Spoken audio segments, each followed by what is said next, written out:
Хүн худалдаалах гэмт хэргийн хохирогчулсан эсвэл эрсдэлд орох гэж байгаагаа хэрхэн мэдэх вэ? Яг одоо ярих гэж байгаа жишээнүүдийг сайтар сонсоорой.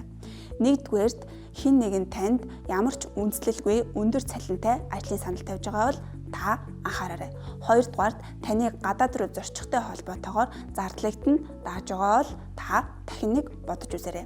Гуравдугаарт хэрвээ таны бичиг баримтыг чинь хурааж аваад дуртай үед чинь явуулахгүй бол дөрөвдүгээрт ажил олгогчтой танд зарцуулсан зардлаа нөхөх нэрийдлээр цалингүй маш багт цалингаар урт цагаар ажиллаж үрийн дарамтанд оруулсан бол. Тавдугаарт виз бичиг баримтын зөрчлийг далимдуулан сэтгэл зүйн дарамтанд оруулсан бол.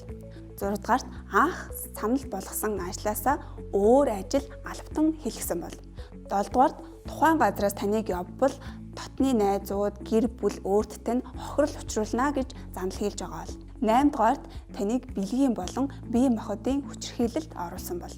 9-дүгээрт таныг чөлөөтэй зорчих, явах, орох, гарах эрхийг хязгаарласан бол та хүн худалдаалах гэмт хэргийн хохируулсан эсвэл эрсдэлд орох гэж байгаа юм байна шүү.